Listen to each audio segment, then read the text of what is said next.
Okay, in this video I'm going to have a look at how to solve a cubic.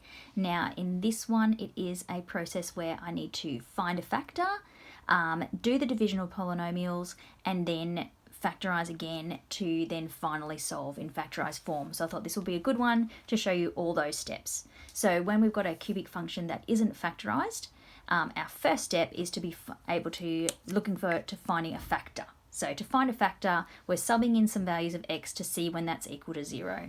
So I'm trying my first, always start with 1. So we're subbing in to that our x equals 1.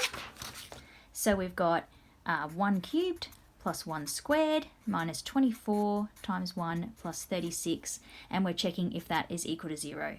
So we've got our 1 plus 1, take 24 plus 36 is going to give us 14. So that's not equal to 0, so we go on to the next one. So then we try negative 1.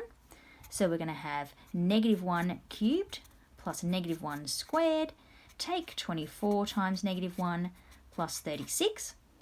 So that gives us negative 1 plus 1 plus 24 plus 36, which gives us 60. So again, not what we were looking for.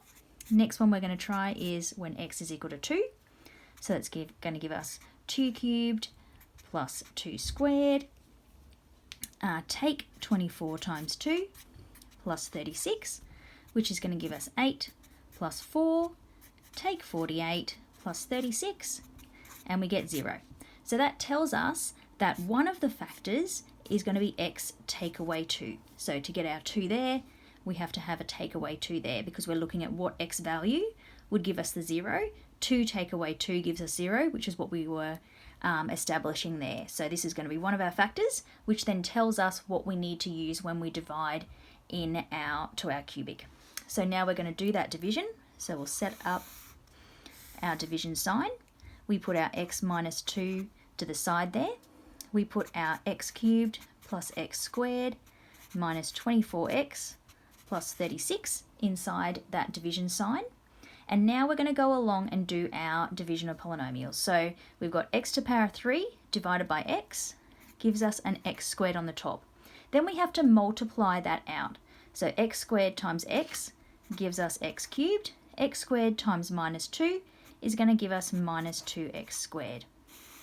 Then we subtract that. So x cubed take away x cubed is 0. That's what we're always aiming for. X squared take negative 2x squared is going to give us 3x squared. Then we're going to bring down that minus 24x.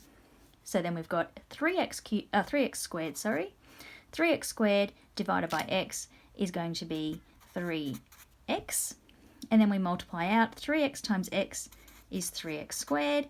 3x times minus 2 is minus 6x. Then we do the subtraction. So 3x squared, take away 3x squared is our 0. Like I said, we're always aiming for that. Negative 24x take negative 6x is going to give us minus 18x. Then we bring down our plus 36. So we're into our final stage. Negative 18x divided by x is going to be minus 18. And then when we multiply that out, negative 18 times x gives us our minus 18x. Negative 18 times minus 2 gives us our plus 36. And that gives us our 0 because we know it is a factor, which is what we're expecting to have no remainder when we do that division. Now that we've got that, we go on to our next stage. So we're going to bring that piece of information over that we have there of our x minus 2 is one of our brackets. Then we have x squared plus 3x take 18, which was what we were left with on the top when we did our division. So now we're going to focus on this part and see if we can factorise that. Now, if we can't factorise it, we would have to use the quadratic formula to solve there, but hopefully this one will factorise out. So when we're factorising a quadratic, I always look at the a and c is negative 18. Our b is 3. So we're looking for something that will multiply to give negative 18, but add to give 3. So if we're multiplying to give a negative number, we want one positive and one negative. And so I'm going to go with negative 3 and positive 6. Because negative 3 times positive 6 will give me the negative 18, and negative 3 plus 6 will give me the positive 3 that I want. So now that I've got these two numbers, I can put them into my brackets. X take 3, x plus 6, instead of this one up here, and then I put my x minus 2 at the front there. Now I know that that was all equal to 0 because that's what I started with, and now I can solve that because I have the 3 sets of brackets. So I can say that x is equal to 2, or it's equal to 3, or it's equal to -6. So they're my 3 x values or x-intercepts for that. If I wanted to go on and sketch that graph, I would use them as my x-intercepts to graph. I would look for a y-intercept and then I could sketch that.